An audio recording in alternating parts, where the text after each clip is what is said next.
जाती हैं आदमी की मजबूरियां, तो अमन पसंद व्यक्ति भी बगावत की बात करता है। अमन पसंद व्यक्ति भी बगावत की बात करता है। हम सब लोग जो बगावत के लिए यहाँ आए हैं, उन सबका मैं चरण वंदन करता हूँ, अभिनंदन करता हूँ और बहुत बहुत धन्यवाद देता हूँ कि वो अपना अमूल्य समय निकाल कर आए। देखिए, इस देश की व्यवस्था में जब राजतंत्र था तब व्यवस्था ये थी कि तलवारों की नंगी धारों पर जंग की आज़ादी पलती है, उस ओर जमाना चलता है जिस ओर जमानी चलती है। उस समय मतलब जो है उन तलवारों की धारों के द्वारा राजतंत्र चलता था। अब वर्तमान में वोट तंत्र है। अब राजा माँ के पेट से ना पैदा होकर ईवीएम मशीन से पैदा होता है। अब ईवीएम मशीन में वोट डालने वाले हम ही हैं, राजा बनाने वाले हम ही हैं। तो हमारा वोट दूसरे को क्यों जा रहा है, इस पर चिंतन करने का विषय। अब बात आती है कि भाई विषय बिंदु पे बोलना, तो हमने अंग्रेजों को यहाँ से भगाया। इसलिए भगाया कि भाई ये परदेसी हैं, हमारे साथ न्याय नहीं कर रहे हैं। हमारे लोग राज आ जाएगा, हमें स्वराज का नारा दिया गया। जब स्वराज आ जाएगा तो हम सबके भाग बदल जाएंगे। तो हमें नफरत ना थी अंग्रेजों की शक्ल और सूरत से। बहुत खूबसूरत हुआ करते थे अंग्रेज। सभी लोग शांति का दान देंगे तो अच्छा रहेगा। हमें नफरत ना थी अंग्रेजों की शक्ल और सूरत से, हमें तो नफरत थी उनकी दौरे हुकूमत से। जब अपने को अपने से रहमत हो नहीं सकती तो अपने को भी अपने से मोहब्बत हो नहीं सकती। तो वही बात है कि हमने उसको हटाया। हमने उनको हटाकर अपना राजतंत्र लाए, अपना स्वदेशी लाए। उस स्वदेशी को भी लाने के बाद में क्या हो रहा है, जब हमारे बाबा साहब अम्बेडकर उसको लिखकर संविधान को निकले, तब बहुत से लोगों ने उनकी हंसी उड़ाई, जो सब लोग थे कि अम्बेडकर जी आज आप बहुत खुश हो, मैं इतिहास के पन्नों में ले जाना चाह रहा हूँ। तो अम्बेडकर जी ने कहा कि मैं खुश इसलिए हूँ कि आज मैं दबे हजारों सालों से दबे कुचले लोगों के अधिकार दे के आया हूँ, उनको वोट का अधिकार दे के आया हूँ। तो उन्होंने कहा कि अम्बेडकर साहब, बहुत खुश होने की ज़रूरत नहीं है। जिनको तुमने अधिकार दिए हैं, हम उनके अधिकारों को वोट से, उनके अधिकारों को पैसे से, डरा के, धमका के, अंधविश्वास से, सुरा मदरा से उनके अधिकार छीन लेंगे। और आज वही हो रहा है। हम लोगों को जो अंधविश्वास को फैलाया जा रहा है, अंधविश्वास में ऐसा आदमी फंस जाता है कि वो सही बात को सोच नहीं पाता। और हम लोगों की जो आज मांगे हैं, पिछड़ा वर्ग की जो वर्गीकरण की बात है, बहुत महत्वपूर्ण है। अगर हमारे खाने अलग अलग बन जाएं तो जो हमसे मजबूत जातियाँ, मार्शल्ला जातियाँ, वो हमारे अति पिछड़ों का आरक्षण ना खाएं। इसके अलावा जिस प्रकार से अनुसूचित जाति को लाभ मिलता है, मतलब जो है अगर कोई उससे कुछ भी गलत कह देता है तो तुरंत धाराओं में मुकदमा सुसंगत धाराओं में लिखा जाता है।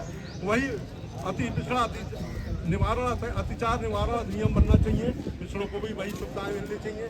इसके अलावा संविधान का संशोधन 93 में जो दिया गया है कि अति पिछड़े को लोगों को लिए सरकारी एवं निजी सभी संस्थाओं में उनको आरक्षण मिलना चाहिए, लेकिन सरकार उधर ध्यान नहीं दे रही है। तीसरी बात, जो 27 अभी 10% ईवीएम का जो आरक्षण किया गया है, उसमें व्यवस्था ये है कि जो जनरल उसका अपना बैकवर्ड का और एससी का जो आरक्षण है, उसके बाद जो जनरल का 50% जो बचता है, 50.5 वो जो बचता है उसमें से 10% आरक्षण दिया जाएगा।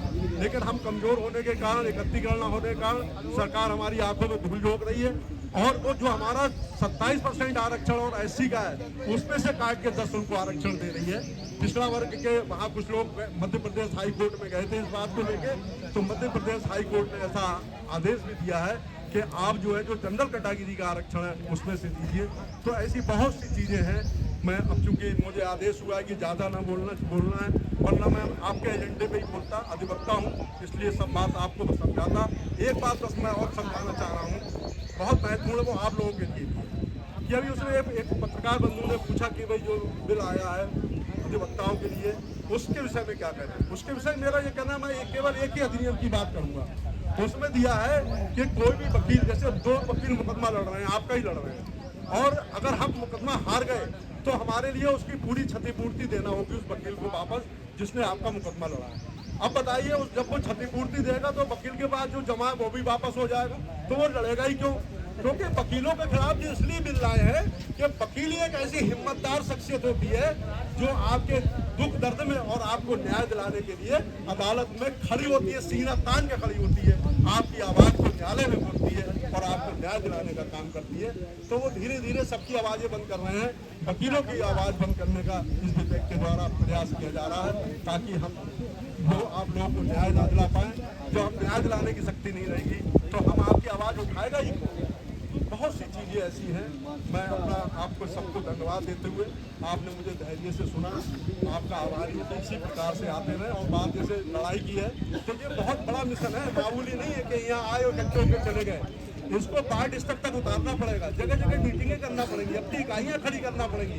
जिस दिन आपका चुनाव हो, जैसे अभी बात आई सा अपने पिछड़ा वर्ग का खड़ा कर दो, वोट कौन निकाल के लाएगा, बूथ तक ले जाएगा। उसके लिए हमें बूथ तक अपना संगठन खड़ा करना होगा।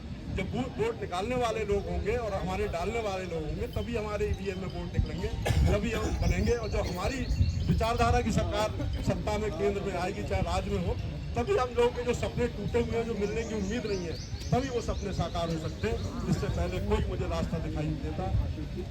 ठीक है, जय पिछड़ा वर्ग समाज। एक बार नारे लगा दिए, पिछड़ा वर्ग एकता, पिछड़ा वर्ग एकता, अति पिछड़ा समाज, अति पिछड़ा समाज। बहुत बहुत धन्यवाद। Like, comment, and subscribe.